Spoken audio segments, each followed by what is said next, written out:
थोडंसं प्रोटोकॉल हे करून आपण या ठिकाणी व्यासपीठाची परवानगी घेऊन मी या ठिकाणी बोलतोय।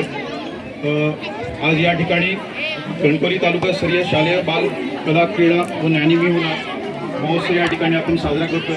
आजचा ह्या कणकवली तालुक्याच्या महोत्सवासाठी उपस्थित असलेले व्यासपीठावर उपस्थित असलेले जिल्हा परिषद सिंधुदुर्गचे माजी सभापती सन्माननीय जटार साहेब, त्याचप्रमाणे पंचायत समितीचे माजी सभापती सन्माननीय पारकर साहेब, त्याचप्रमाणे या संस्थेचे अध्यक्ष सन्माननीय गोळेकर साहेब, त्याचप्रमाणे या संस्थेचे कार्याध्यक्ष राणे साहेब, या गावचे प्रथम नागरिक सन्माननीय नडगवेचे सरपंच मॅडम, त्याचप्रमाणे माझे सहकारी मित्र सहाय्यक गट विकास अधिकारी वालावलकर साहेब, त्याचप्रमाणे गट शिक्षण अधिकारी गवस साहेब, त्याचप्रमाणे व्यासपीठावर उपस्थित सर्व मान्यवर विद्यार्थी मित्र आणि या ठिकाणचे सर्व शिक्षक, केंद्र प्रमुख, मुख्याध्यापक आणि विस्तार अधिकारी आणि आपण सर्व विद्यार्थी आज या ठिकाणी कणकवली तालुकास्तरीय आपण या ठिकाणी क्रीडा स्पर्धा या ठिकाणी आयोजित केलेली आहे।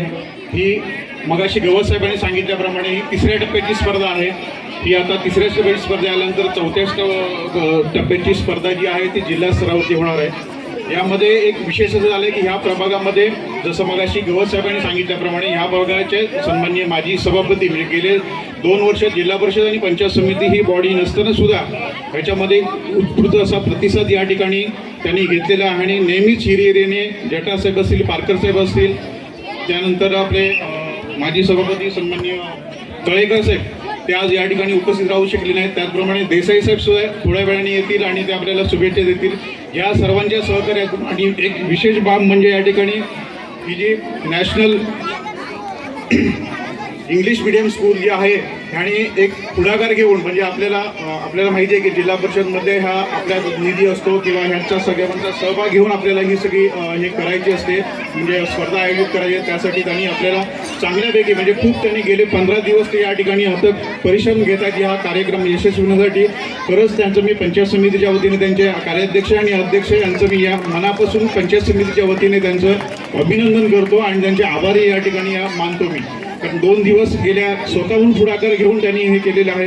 मला माहिती आहे की सर्व विद्यार्थी मित्र आहेत ते स्पर्धेसाठी उत्सुक झालेले आहेत या ठिकाणी आणि एक ह्याच्यामध्ये बाब अशी आहे जसं शिक्षण आपल्याला जसं महत्त्वाचं आहे त्याप्रमाणे खेळही महत्त्वाचं आहे। असंही म्हणता येईल आपल्याला की शिक्षण आणि खेळ हे नाण्याची 2 बाजू आहेत असं आपल्याला म्हणता येईल। कारण जेवढं आपल्याला शिक्षण महत्त्वाचं आहे तेवढंच जे शारीरिक कष्ट घेऊन त्याच्यामध्ये जे आहे ते दोन्ही गोष्टी याच्यामध्ये महत्त्वाच्या आहेत। तर आज या ठिकाणी मी पुनश्च आपणा सर्वांना या ठिकाणी शुभेच्छा देतो आणि थांबतो। धन्यवाद।